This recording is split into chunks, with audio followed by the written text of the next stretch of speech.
Well, unfortunately, as I expected, the ceasefire in Nagorno-Karabakh is not really holding up, to say the least.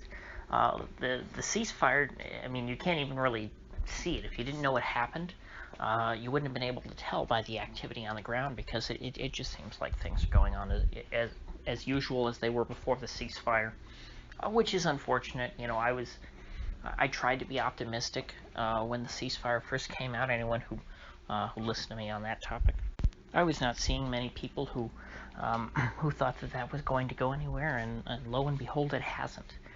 Fighting has continued. People keep dying, and as I said, gosh, is it twice already that I've talked about this issue? If they're dying for such a stupid reason.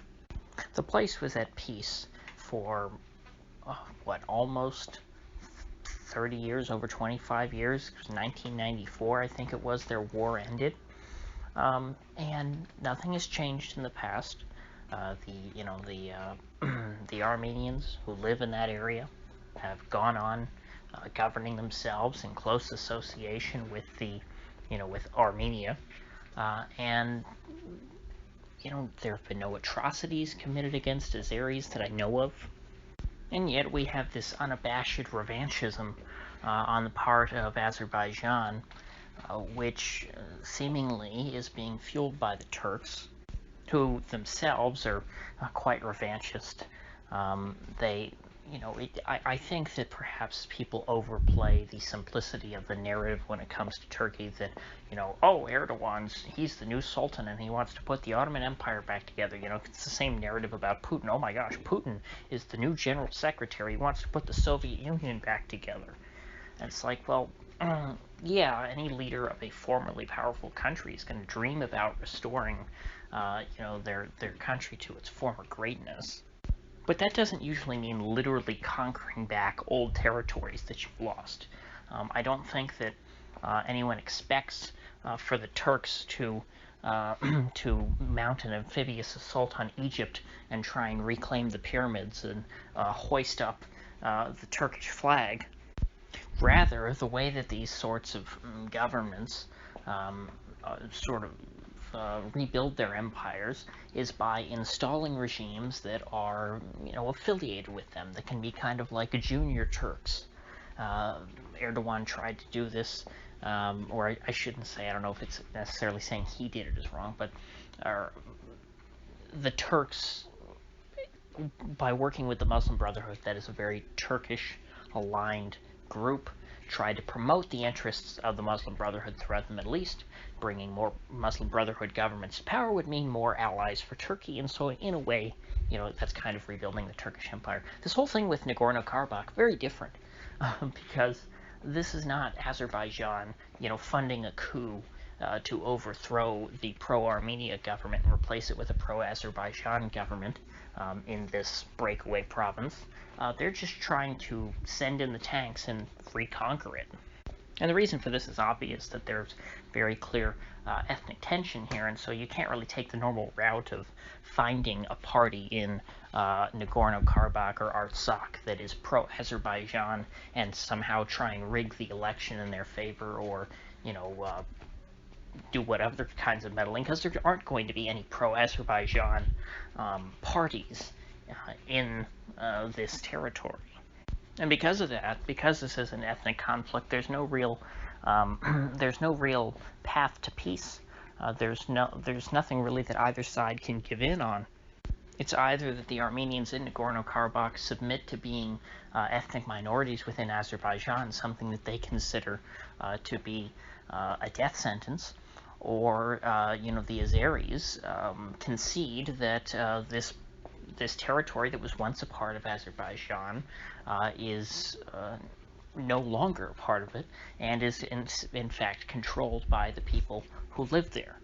So far, neither side can accept these conditions, and they didn't even accept it in 1994, which is why Nagorno-Karabakh was, as far as international recognition is concerned, still a part of Azerbaijan, because they didn't sign some stupid treaty. All they did was do a ceasefire.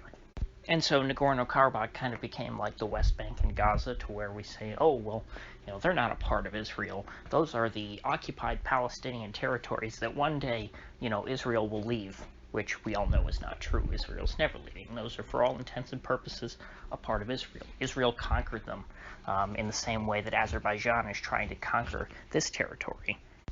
And so to me, this looks like the next war in the Donbass.